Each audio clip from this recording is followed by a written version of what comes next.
Hello, everyone. I'd like to welcome you to our monthly OCNA neighborhood meeting. My name is Jane Marshall, and I'm the current president. And it's just a wonderful neighborhood, and I hope that one of these kinds of meetings will inspire you to join us and help us make our neighborhood even better. Tonight, I'm very excited. Our board is very excited to have two really important guests. We have the Mayor Sanchez, and we also have our council person, Joyce. And so they're going to be speaking, but before we get to that, we have a few couple announcements. One is I want to recognize our current board members. We have Kevin Ham right here, he's our director. And we have Kurt Busk over there, he's our vice president. And Lane over here, he's our treasurer. We have one open board position. If anybody's interested in getting more involved in the neighborhood and the city, just let me know and we'll tell you how it goes. Also, Joan Bachman is very active in the community, and she has an upcoming event. So many of you have heard of this before. We have a native plant tour. We are in our 21st year, this neighborhood. We're the oldest one in the county. And we're still going strong. So it'll happen on March 30th, starting here at 2 p.m. But if you want to get a map, just let me know and you can take it anytime. Thank you, Jen. It's a really wonderful tour. If you're at all interested in landscaping and native landscaping in particular, come, and they have these homes that are all in our seaside neighborhood with botanists that tell you all about the plants and why they're good for this and that, and birds and bees.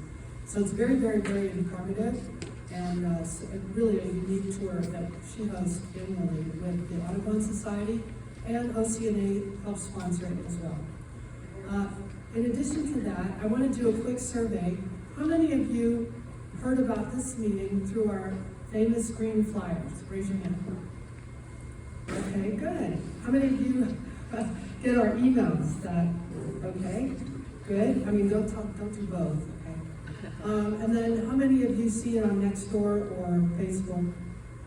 Just a couple. Okay, good. Well, we're just trying to make sure that we're doing the right outreach so that we can get and inform as many of our neighbors as possible. So, we just moving right along, we want to get right to this. So our first speaker will be Joyce. Want to welcome him? Eric, I was given strict instructions, you must stay right behind the blue ones. Yes, ma'am. And just for your information, we have questions that have been submitted prior to, but if you have a question, either raise your hand, Kevin or I will come with a 3x5 card. We're only taking questions this way so we can avoid duplications. And I have Eric's questions for him already. So if anything is inspiring you, please write a question. All right, you have 3 seconds. All right, Eric, thank you again for coming. Thank you, Jane. Given the hundreds of approved new residences planned for the town site area, which will have no parking provided by the developers due to the sites being within a half mile of the transit station, how will the city manage parking on an already crowded street? So I appreciate the question. It's a good one because this neighborhood is particularly impacted by the large-scale developments that are coming downtown. I know the mayor and I have both expressed interest in making sure that those developments are appropriately sized for our city. This last year, we actually thought to try and get the scale of those new developments to be what they used to be, because the cap on density was taken off. So we're trying to make sure that your voice is being heard and that we're not just opening up the floodgates for anything to come downtown. As far as parking goes, when you look at most of the projects that are scheduled to come downtown and that are in the process of coming downtown, they are actually parked. to pretty much where we would have our standards. They're meeting most of their parking mandates. Not all of them. There is one that is short on its parking mandates, but for the most part, they are fully parking those projects on site. So I know that that is a concern about the general density bonus law, but the projects that we're seeing come downtown are not looking like that nightmare scenario where it's just 300 units and no parking. They actually have parking spots for the folks that live there. Okay, good. And again, there may be other questions that expound upon some of these things, so let's hear the questions first and then add to that if you would have any other additional concerns. And if we run out of time, I'm not running off, so I'll be here if you have more questions. I'm happy to follow up. Okay, here's another one. Everyone can hear me, right? Because I have a cheerleading voice. I learned to project. All right. Rah. During the COVID pandemic, venues were permitted to expand seating onto sidewalks fronting their buildings. In some areas, especially along Coast Highway, this has resulted in the sidewalks being passable only in single file and only with difficulty for a person in a wheelchair or walker. What is the plan for these sidewalks? Do the fenced-off areas for seating remain? Also, are businesses allowed to restrict these areas to use only by their customers? So during that time period, there were special permits put out for users to use the sidewalks and certain parts of the sidewalks for restaurant seating. We took a look around today and couldn't find any areas that were very restricted. The ADA requires 4 feet, which is not a lot of space, obviously, for folks to walk around. But if you're finding specific areas where you really need that, I think this is where we could interface on specific issues versus kind of a blanket statement. Generally, I do like having our restaurants be more open and have people outside. The more eyes we have around the neighborhood, the safer it is for people to be and walk. So if you're asking like on a scale of where I tend to lean to, I think having more people actively in the open spaces is good, but we obviously have to make sure that safety is number one. So if there are specific areas, I think that's what we need to follow up with afterwards, and I'm happy to interface on that. And just to add to that, I'm not sure how familiar anyone here is about the upcoming Coast Highway redevelopment, and that is intended to increase sidewalks to allow for more outdoor seating and public space, as well as cut down on speeding through traffic. Thanks, Jane. This is good, we didn't plan this. Yes, so we want your area to be safe for people outside of their cars.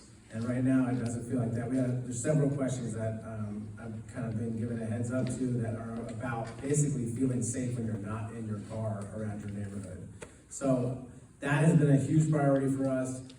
We hired a mobility expert to really be focused on working on getting grant funding to support making sure places are safe for people to walk and be outside of the cars. Even though we know there are lots of people that want to live here and that are moving here, we want to make sure that you as a human are safe on our streets where you should be able to exist, and you're not threatened all the time by cars or e-bikes, which I think I almost got run down a few minutes ago outside.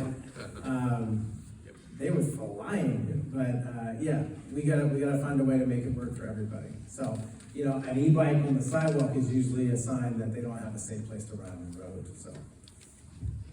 Okay, good. I have sort of a similar comment about parking, and this one is, how will residents be able to, this is for you, by the way, how will residents be able to park during 3 to 4 year Seagaze development? A reminder, prime-built subcontractors will not be provided,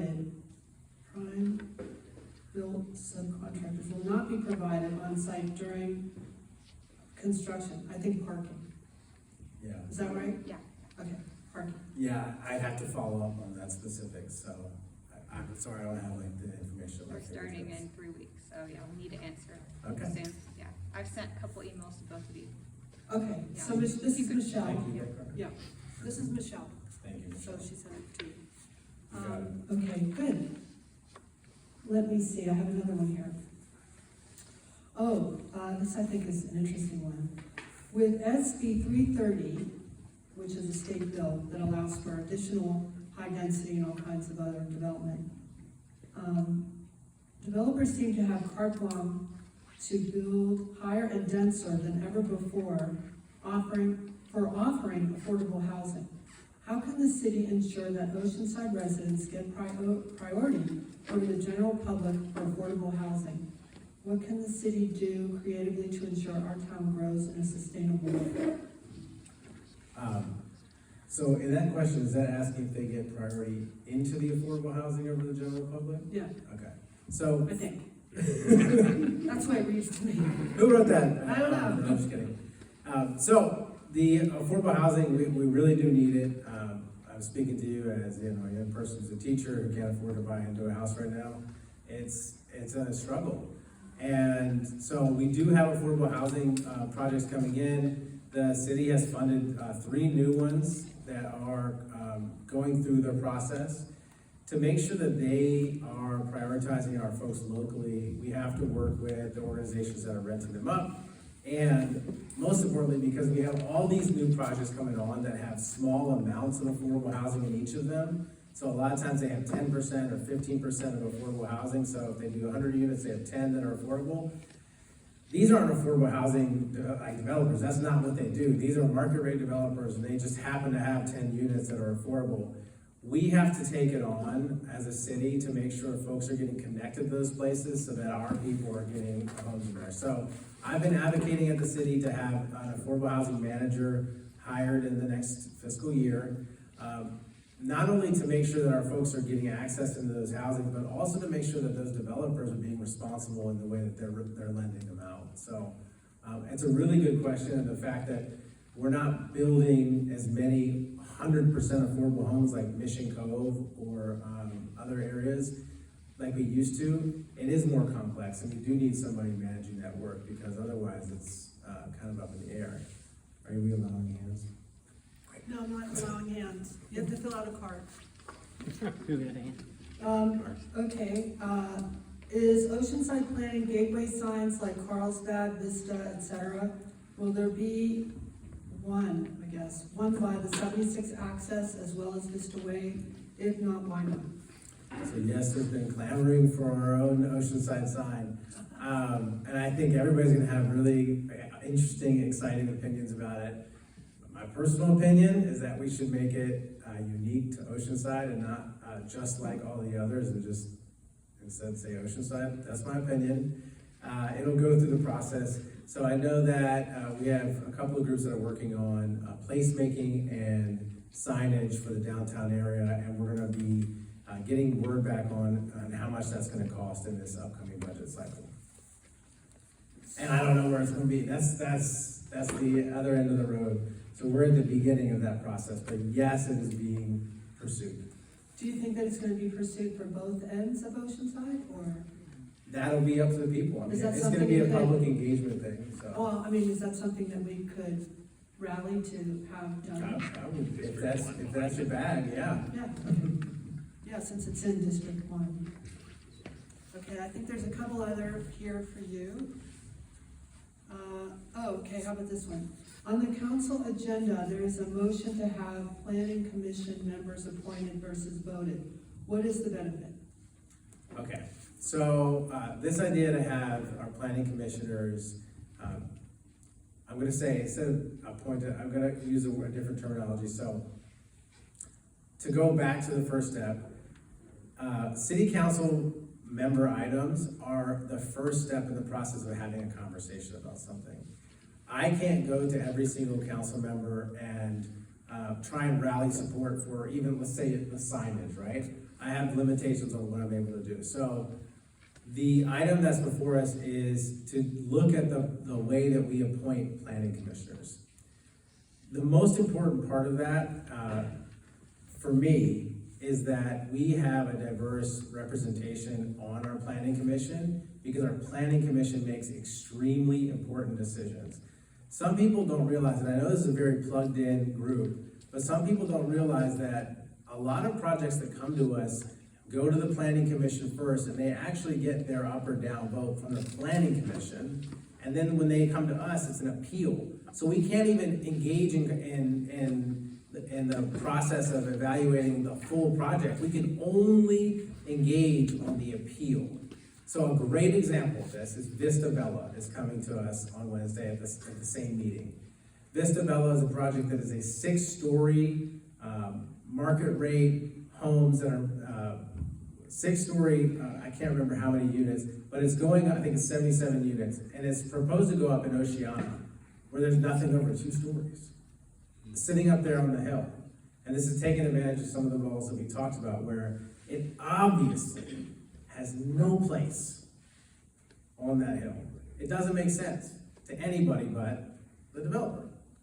So that project went to the planning commission. And the planning commission is the one who approved it. 3-1. Out of the 7 planning commissioners, there was only 4 there. I know that our planning commissioners who are there are doing their best. They care about the work. It's not about anything that they're doing. I think our planning commission should be representative of our entire city, and I think it should be very connected to the Oceanside City Council in a way that I don't think they're connected right now. I think it's better for them to do their work, and I think at least we can have a conversation about the best way to do things moving forward. So I know that there's been a little confusion about what it is, and then if you read the item itself, it says that the council members will appoint and they'll pull them off, or it's 2 years.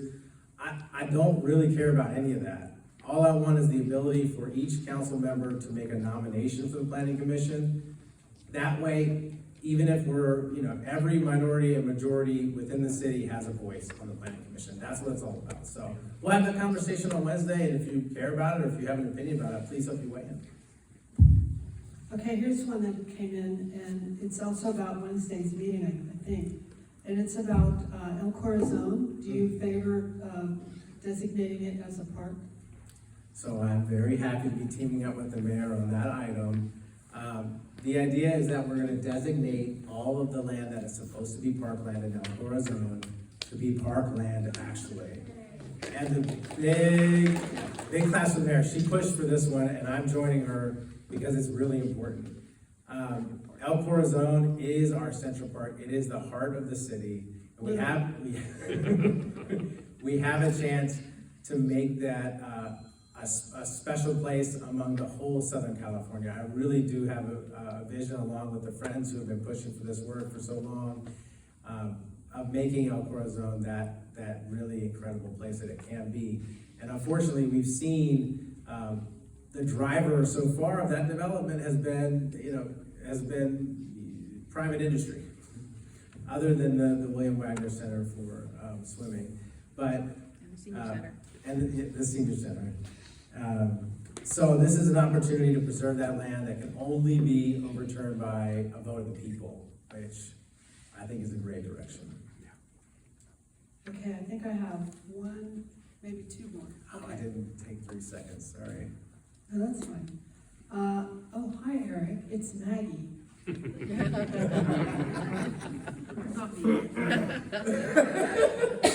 Let's see.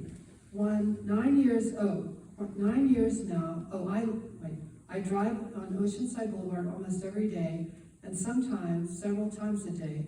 Is there an improvement plan for the aesthetics and beautification of this gateway boulevard from the freeway to the ocean? If not, how can District 1 get an improvement plan and budget on the books?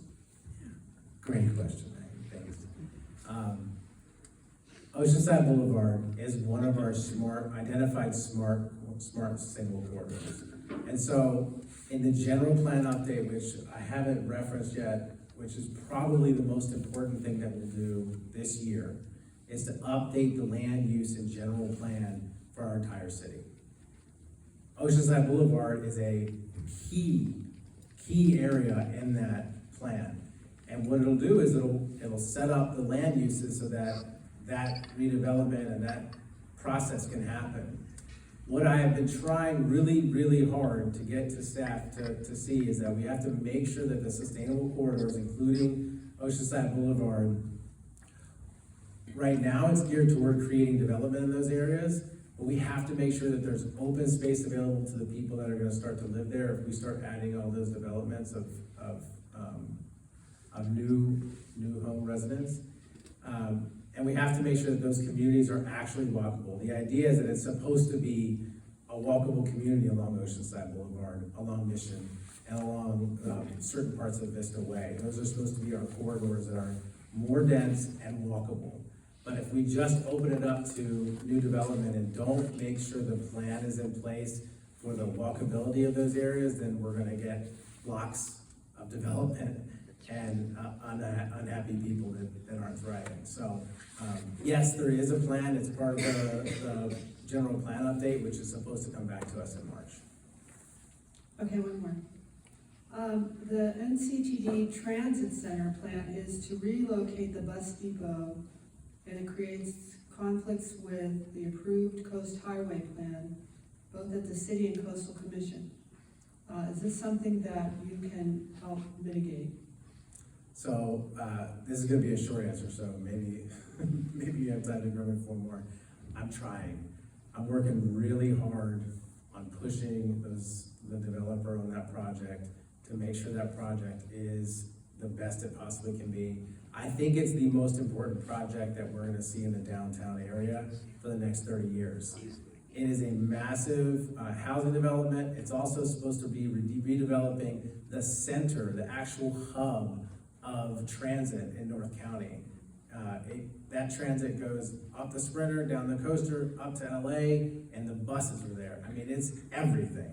It has to be the best that it can be. So, they are sick of hearing from me, but I'm not sick of telling them what I think about it, and I'm gonna continue to do so and work on that issue and many of the others that I have with the project in general. But the short answer is I'm working on it.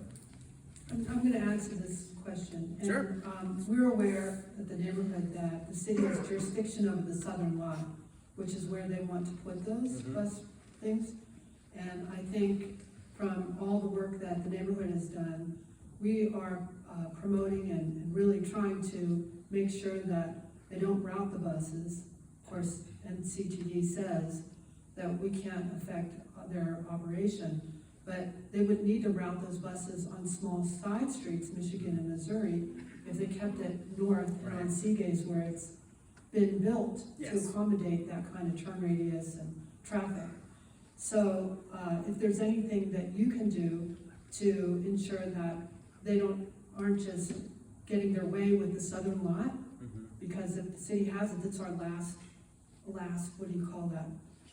Chance before it's too late. Yeah. Well, not just that, this is a unique project in the sense that we get a lot of density bonus projects where we are effectively, our hands are tied, not in every single way, and you know, there are certain times when it's right to make sure you're fighting back against overreach, but this is a project that we have discretion over. I mean, this was public land, so for me, it has a higher scrutiny already to start, and then to have some of these issues come back after years of already trying to advocate for them. It's frustrating, right? I mean, to be honest, it's been frustrating, so working on it. I'll keep being the loud District 1 annoying voice to them. Any Promise. last minute questions for Eric before he can have a minute to say Lightning round. something himself? Yours? Which one is that? Oh, okay, we have will we have crosswalks with flashing lights, is that it? Oh, do I have that one, Ken? I gave you, yeah. Is that the NCTD graffiti? Yeah. Yeah. Oh, yeah, there it I don't have an answer for you yet. I have District it 1 on my includes list. the rail line through Oceanside. The graffiti has exploded along that corridor, particularly from Oside Boulevard to the transit station. Yes. Mhm. Are you aware and working on this problem? Yes. Okay. Is there, Yes, is there you're on my list. a? I can see it clearly on my to-do list. You're there. Okay. I mean, it's for everybody who comes into Oceanside, they see that it's a world of reflection, it looks like LA or something. Yeah, I understand. Okay, so, one last word you want to share with everybody? I just appreciate you being here. You're engaged, that's number one. Like, stay engaged. Let me know if there are things that we can help with. sometimes we can help fast and sometimes it takes a little longer. We all get a little frustrated about the gears, the speed at which the gears of the city can grind at times. I know, it's been a pretty big year of division, but, we care about this neighborhood. Esmeralda here with me, if you've ever reached out to our office, you've probably reached out and talked to Esmeralda. She's my staff member, she's amazing. We're really fighting to make sure that, this neighborhood continues to be a beautiful, happy place for you to thrive, and we're trying to spread that to the city as well, so thank you. I have one last question. The city came through and they chopped down a bunch of trees and trimmed them, which was probably well overdue. But we now have these gaping holes where trees used to be, and they, normally it's the owner takes care of that parkway area, but where it comes down to businesses, they don't do anything, and then it's just weeds, and it's just awful. And I'm hoping that maybe you can help promote that we do some tree program, because SDG&E gives free trees. Mm-hmm. And we can find a way to repopulate some of these areas. We can help. Just. Can I put that on your to-do list? Absolutely, yeah. As well, she's very tight. Okay. I think trees are on there too already. No, but in particular to replace the ones. Absolutely. For folks who are, again, it makes it better for folks who are walking. It reduces the heat that gets trapped in, and we need reduction in heat right now. It's been the hottest, driest year forever, so. But it makes it beautiful. And that's what we want, a beautiful downtown. Okay. This is a super quick question. I'm new here. What's a good resource to quickly get brought up to speed on all this? Because all this sounds like a lot of mumbo jumbo to me in the sense that I don't know the references. Oh, we're using too many Come to more of our meetings. specialists. Join us, and then you'll be very, very Well, that's informed. my intention, but. So one of the things that we're really proud of doing is putting out a newsletter every 2 weeks or so. If you're not signed up for the newsletter, we have the sign up here. We try and keep you up to date with what's happening soon, what has already happened, and then just general updates of the events and things that are going on in town. So we work really hard to keep that going, and please sign up for that if you're interested. We try not to overwhelm you with information, but there's a lot of stuff going on. Just like you said, there's a lot to catch up on. Yeah, exactly. So we'll do our best, and if you ever have questions, just reach out. We're here to serve. Well, thank you, and again, Deputy Mayor Eric Joyce, thank you so much. I think we did pretty good for 25 minutes, right? A lot of questions, a lot of good answers, and a lot of follow-up. Follow-up. Okay, so now I'd like to introduce our esteemed mayor, Esther Sanchez. Thank you, Esther. Thank you very much. I'm very, very proud to have been, I'm looking at the blue light. Thank you, yes, sir. To have been one of the folks who helped create this organization in the first place, worked really, really hard. And you have worked so hard in keeping it going. And I really, really thank you for that, because it's one of the ways that we actually find out concerns of the community. And you're not shy about making that happen. And I really appreciate that. I really thank you for giving me the opportunity to continue to be your mayor, and I'm really excited about our new council. I do feel that we have a council majority who really cares about people and really want to listen. So thank you on that. And first question. Are you ready? Yeah. Okay, Yes. you have 4 seconds. No. Yeah. All right, and of course, if there's any of the questions that I read before that you'd like to expound upon, please, don't hesitate to let me know. I will say though, I was supposed to be at another event this afternoon that ended up moving that event closer to this event, which meant that I wouldn't have been able to make it. So I didn't get a chance to read all the questions that you kind of showed me. So, Okay, but yeah. I mean, with But I'll- your, I'm yeah, here. you've been around for a long time. Yeah, I have. I meant you're well versed in that. That sounds better. My 25th year coming up. No. All right, so, okay, the first one is, what can we do to improve racing down the streets to avoid traffic on coast highways? Friday, there was another crash at Communal Coffee on Tremont in Minnesota, because of no stop sign, and we have already given numerous photos to staff on the dangers along Freeman and Ditmar. So I have not seen this issue before, and I believe I'm now caught up with my emails. So I did have a chance to talk to our city manager earlier today to ask about that, and we're definitely going to be on that, do traffic calming, basically to see what we can do to slow down the traffic, and or I think there were some suggestions about stop signs. We can't do it for traffic, use signs for traffic calming, but certainly to ensure that if there's traffic in between and all, then of course you want to ensure that there are stop signs to tell people, yeah, you go first, and then, Right. that way, yeah. And just to add to that, Can I ask a quick question? Oh, I'm sorry. no, wait, is it about this? Yes, I just wondered why, there's no police enforcement. I don't see anyone getting tickets or anything anymore. Coast Highway is crazy. Well, this is not a coast highway, these are the other streets. Well, every street. Right, and if I could really quickly respond to that. The chief, our new chief, Taurino Pagovinos, I know. he's very excited about getting more officers as quickly as possible.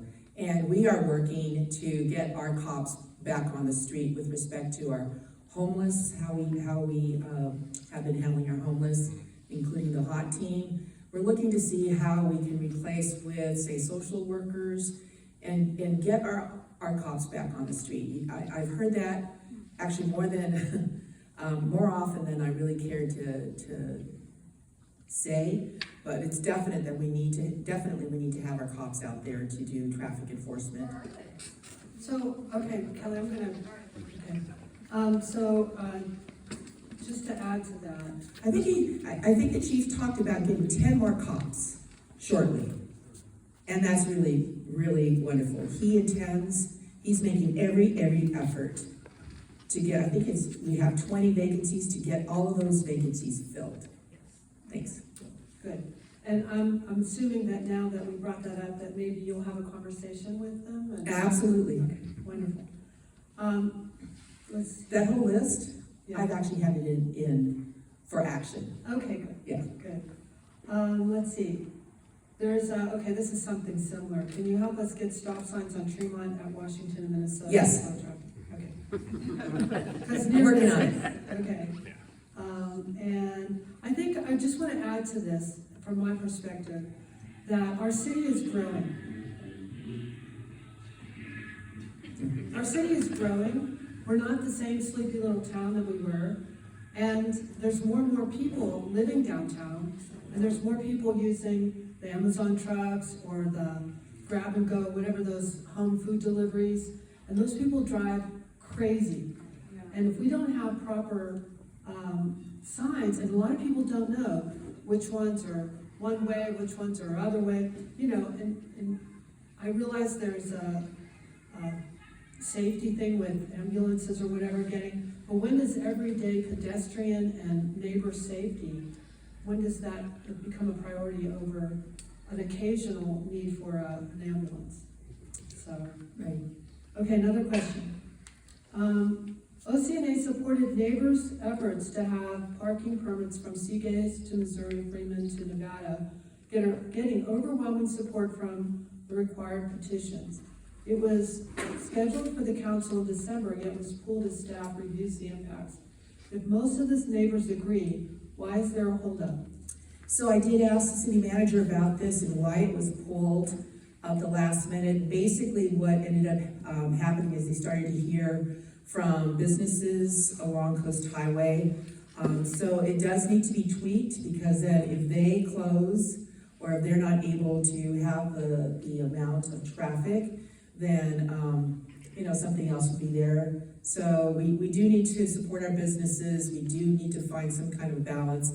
I have for well over 10 years asked for a traffic and parking study along Coast Highway, and I had not been heard before. And now that we have a new majority, and now that I think we have staff that really wants to do things better in terms of the community, in terms of people, residents, I do feel that we're gonna be looking at that. I had suggested that along Coast Highway, we look at perhaps underutilized parking spots for businesses and ask if we can either do some kind of leasing program. I don't know, I mean, bottom line is we had these 5 surface lots that we had leased in the downtown, from the railroad who owned them. And that was just to get us to the next step. We need to do that here too. I mean, we really should have bought some land and did a parking structure, or 2 or 3. And we didn't do that. So now we're playing catch up with, I mean, the issues hitting us now. How do we handle parking issues in the downtown? We want to continue to have a daytime crowd.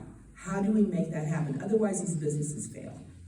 So he promises that he's looking at this and that it's not going to take long. They do want to do some additional outreach to businesses to see how we can handle this issue.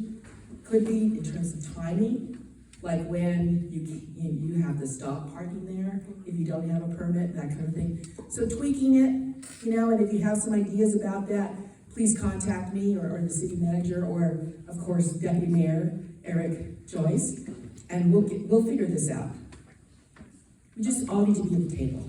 Okay, and just as an aside on that, I mean, we all love LTH. It's a great, I don't know, for those of you who haven't been around. It would go away. Well, they have consumed a little bit more of their parking lot with extra seating. So, I mean, it kind of goes back to the first question. But in addition to that, there is right next door, the smog place that is closed when they need evening hour parking. I mean, there can be, in the Ace parking lot, maybe that could be. So there are That's other exactly what we're alternatives. looking at, yeah, so, approaching on the businesses that maybe you can just do breakfast and lunch, you don't do dinner, and how can we access those parking spots? Okay, and related to this, is underground parking considered?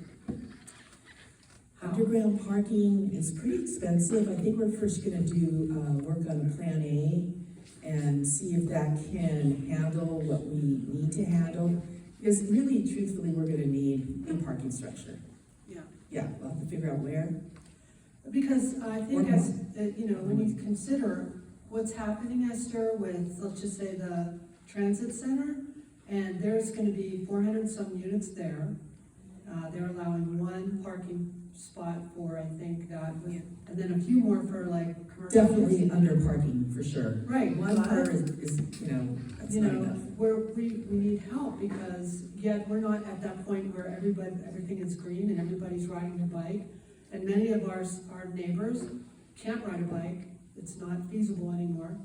And yes, we all enjoy the go side, so, maybe we can make sure that that's another option.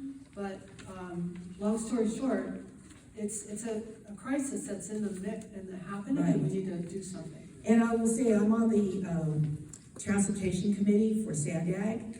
I actually got onto that by being appointed by the North Coastal Mayors onto the Airport Authority, roundabout way of having been able to get on there. And it's really clear to me that a lot of the dollars are going to the metro area, right? And really talking about, where should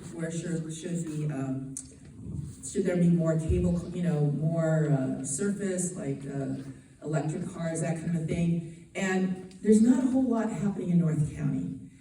So I'm hoping that we can get more programs in North County. They were talking about in certain areas having like more bus routes, which is really what we need up here, and maybe having the platforms be like a boarding station, so raised so you can go in and out really quickly and not slow down, public transportation. But there's a lot of things that are being looked at, and we have a new executive director at Sandag, so I'm really excited about that. He came from Caltrans, so. Good. Okay, I think this question applies to you too. This is about the North County Transit Center Southern Lot. And if you can commit to us that you will do something with regard to, I guess the thing would be not approve the bus relocation because of the impact not only to our small streets, the parking issue that we're just talking about, but also everybody's walking now downtown, and we've got all these kids on bikes and e-bikes, and it's just nuts. And now you're gonna add all these more, and bus traffic, it's a safety issue. I agree, and I do have a meeting coming up with Toll Brothers to discuss the project, and Deputy Mayor Joyce already mentioned that it is a discretionary project. Their other property that is on Mission Avenue is not so. That's under the, they're doing that under the, SB 330? yeah. But this one is not, and it's probably, for a lot of reasons, including there's just multiple pieces to it. But definitely on the traffic side, we should be able to get things moving. I mean, I was hoping that we would have a boutique, like meeting rooms, right, like a convention center, but it didn't happen there. Yeah. Because we need more meeting rooms in the city. And you plan an event, and where do you go for indoor? It's very difficult, so few. Okay, thank you. And recently, in fact, in our newsletter, for those of you who get the green one and maybe the email, the city is enforcing the AB 413 new law that says any corner, 20 foot on each side, you can no longer park, whether it's painted red or not. And when and how will the city enforce this? Like, is it by some areas first and then other areas later, or how would that be rolled out, do you think? So this is gonna be on a complaint basis. There's no way in heck we're gonna go out and paint every curb red, right? So this is gonna be on a complaint basis. In my own neighborhood, we were looking at doing some improvements, sidewalk improvements, and really in the entire neighborhood, there was only one intersection that really needed that because they were just larger cars and trucks that were being parked right up to the intersection. And so it's like, okay, can we just do this one? And that way we can keep the kids. It's very close to Laurel Elementary. So we were very concerned about kids walking to school.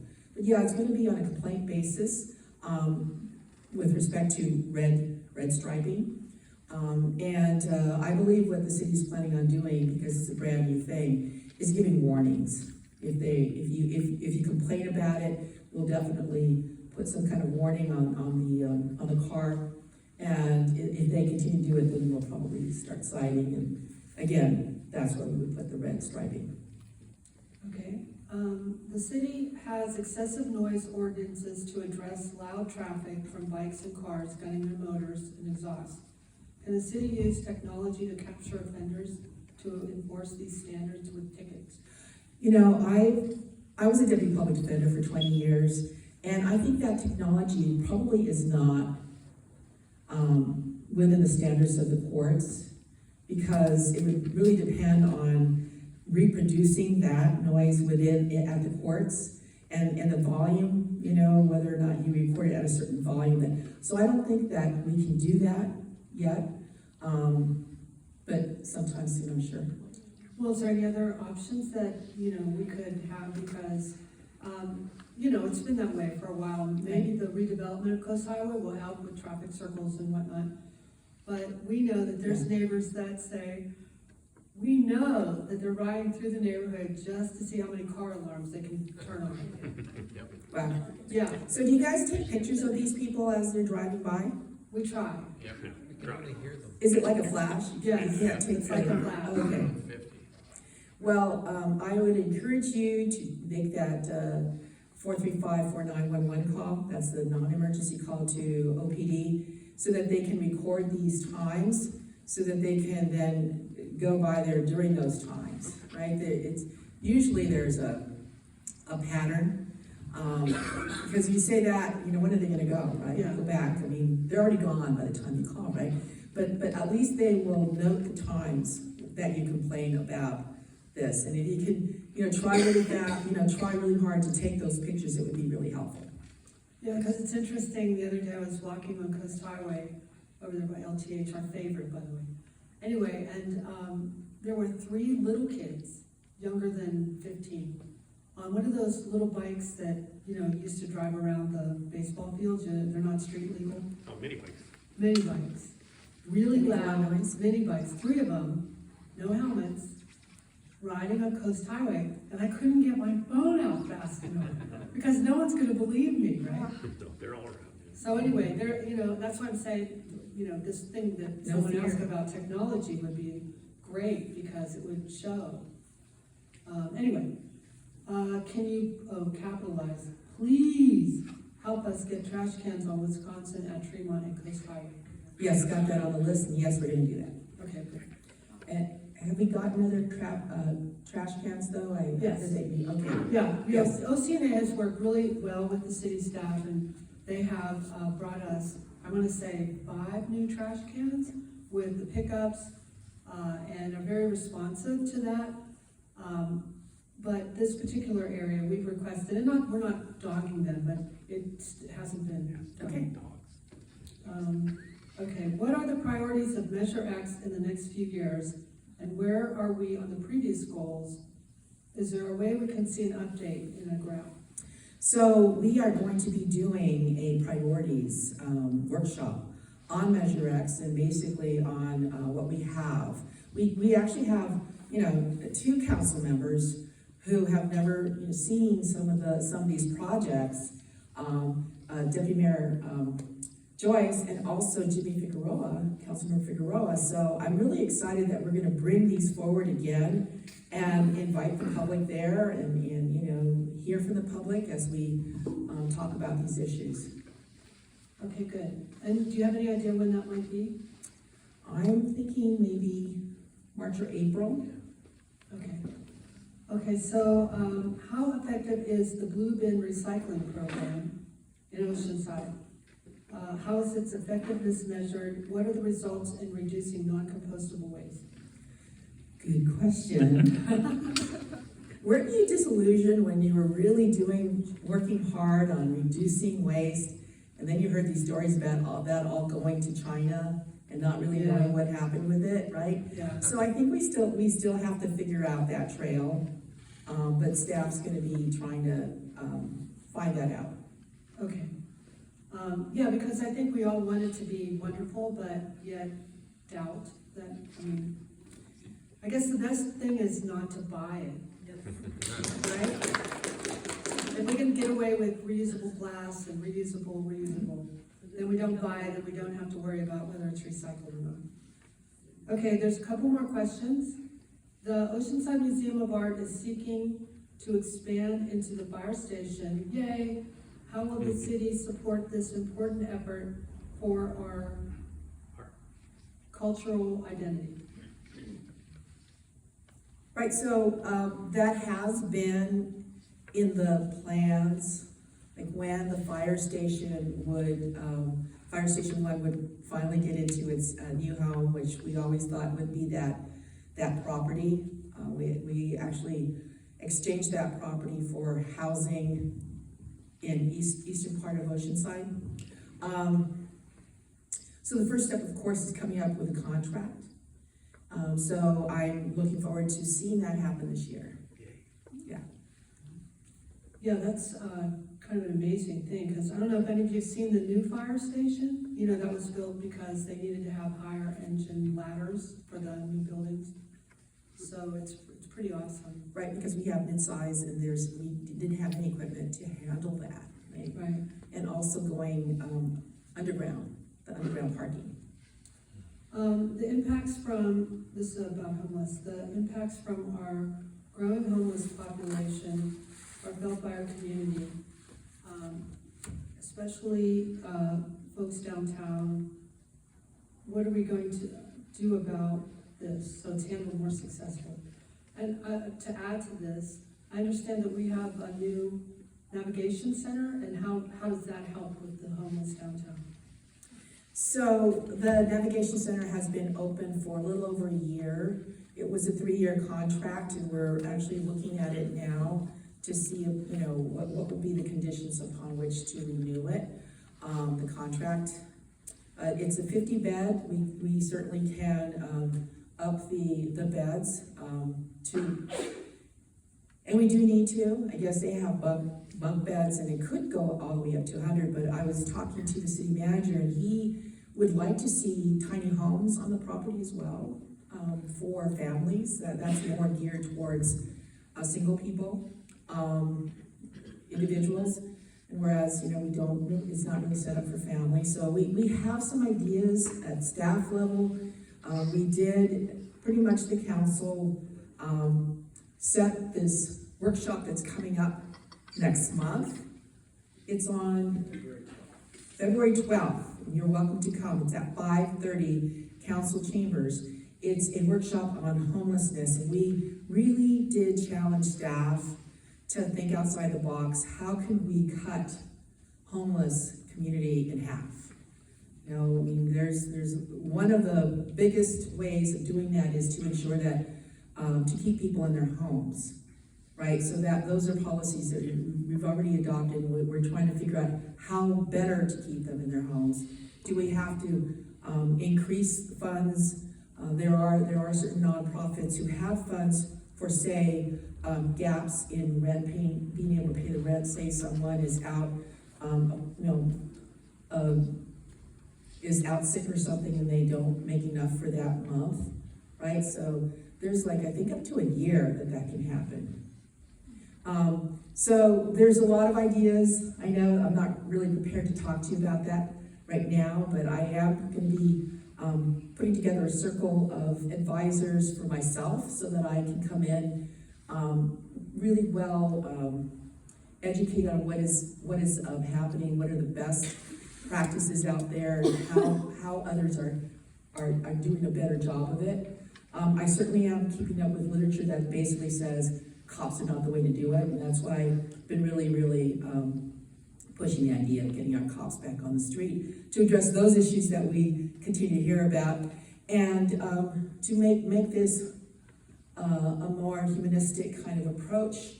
And hopefully, now that we have Prop 36 that passed, we'll be able to help get people into a drug court, which I thought was very effective when I was a deputy public defender. 85% success rate. So I'm really excited to be working with Summer Stephan, who is our district attorney on that, but also the potential for maybe having some what are they called? Where if you're greatly disabled, and you can't show that you can provide for your own food, clothing, and shelter, conservatorships. Yeah. And I was on that court, both on the county council and also as a deputy public defender, so I know really both sides. The state changed the definitions of what greatly disabled is, so we will be able to reach, folks that have, say, a drug problem that manifests in mental health issues. So Just to add to that, we experienced out here quite a bit of, I want to say there's regulars and then there's newcomers, right? Is that the right way? And the regulars, I want to reunify I mean, that would be, in a big way. yeah, You do know about San Francisco. They're sending folks out of the city, busloads, and back home. We do that. We do also family reunification or unification. And I definitely want to, I understand from the firefighters that they get 911 calls to come to the train station and say, hi, I'm new here. I heard about your services here for homeless folks, and that's why I'm here. So it's like, oh no, we can't have that happen. We do have a responsibility for our homeless. I'll say that, for Oceanside residents. But we can't take care of the world here in Oceanside. So I'm really hoping that we will come up with a laundry list of things that we can do that other cities are doing as well, and to ensure that, and by the way, we do have several projects that are coming up. There's one on Coast Highway, there's one on is it College? El Camino Real, yes, El Camino Real. There's also the affordable housing project from North River Farms that's they're accepting applications, so we're getting there. I think one of the best ways of doing this is doing 100%, because it is difficult to get folks, or developers to use that 10 or 15% from our list. I asked the city attorney, can we give them a list of say 2 or 3 times the number of units and make it easier for them to say yes to any one of these? Can we kind of do that, push them to pick from our list? And the answer was no. Answer is no.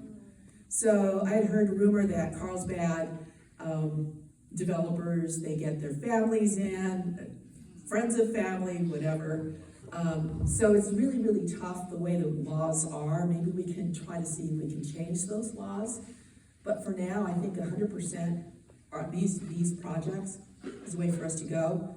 We do help with gap funding. We don't pay for the whole project. We might pay $3 million, maybe $4 million, and that's what they need to be able to get to attract other funding.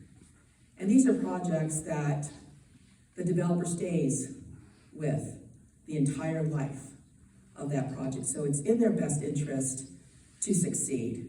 And I'm really, really proud of the Greenbrier project that is has wraparound services. I haven't heard a complaint yet. I'm so happy about that. The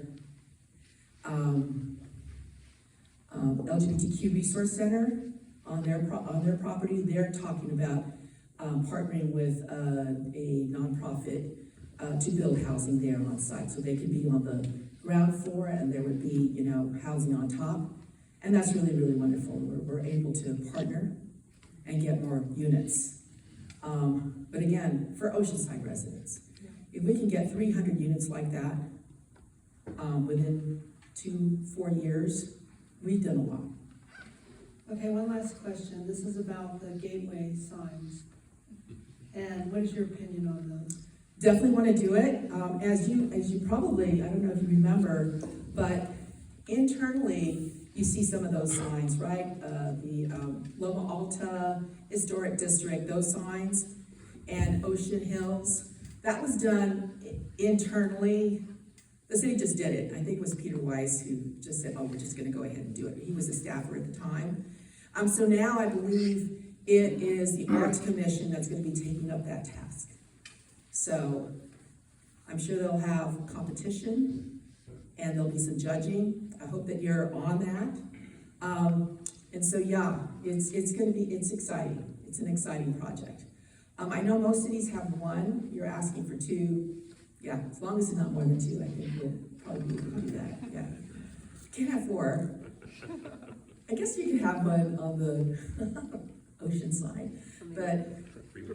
Well, let's thank Mayor Sanchez for her time. Thank you. And expertise. And I do have the list, okay, so you will get a response on every single thing. Thank you very much. Yes, and normally they'll send it to me and I'll try to post it in the newsletter and the website when I get information back so that you see the feedback. I do want to add one more thing for everyone. Something exciting for us that turns a very dingy spot into a really bright opportunity is North County Transit, as much as we are concerned about it, has found a grant and is working with Main Street. I'm in that committee that is going to do the murals all around and the city, which we've done 5 already. And they're going to be doing the tunnel at the transit center. Not only the walkways going down and up, but also the tunnel. And they have 5 artists that are going to come back with their renditions of what they're thinking to do, and then it'll go out for a community vote. So when you see that, either on Nextdoor, Facebook, or through our information, you'll be able to vote, and all those votes count. And it started with the first mural, a couple hundred responses, and the last mural was close to 10,000. And it has to be an Oside resident, not necessarily downtown, but you have to be an Oside resident, so. Okay, question? No, I just said, for those that do not know, we record this and we have a YouTube channel. So it's at OCNA 101. If you get there, it'll get you there. So these meetings are available, and I think we have at least a year of them.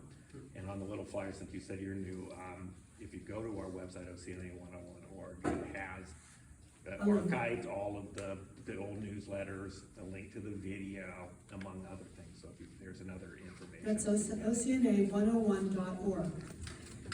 And I did want to add, as to El Corazon, it's on tomorrow's agenda. If you can write a letter, we've been planning this since 1998, believe it or not. First, it was Oceana folks, seniors, who actually walked the streets because they wanted to see this park happen. So for me, it's closure. Parkside 1 is something that is going to be on the agenda for this year. And what I was told is that it went from $8 million cost to $15 million. And what I've asked that is that we prioritize that, Parkside 1. So I'm hoping that you agree with that and send in a letter or an email saying you support dedicating El Corazon as parkland, right? Because it's in our specific plan. And this is a feel-good. This is a really feel-good item on tomorrow's agenda. And if you have a pencil or a piece of paper or pencil, and you can write down this email, it would be very helpful that you could just do it tomorrow because it's for tomorrow's council meeting. So are you ready? It's council@oceanside.ca.org. And it goes to all the council members and lots of other people. So council, COUNCIL, @oceansideca.org. Since 1998, it's been called El Corazon, the city's heart. That's You all what that know, means. Corazon means heart. Yeah. Yes. So let's keep it that way. Thank you everyone for coming. Hey, we're having a meeting next month. We're hoping to have the gatekeepers as well as an update on the recycling program. So watch out for our green newsletters. Thank you. Good night.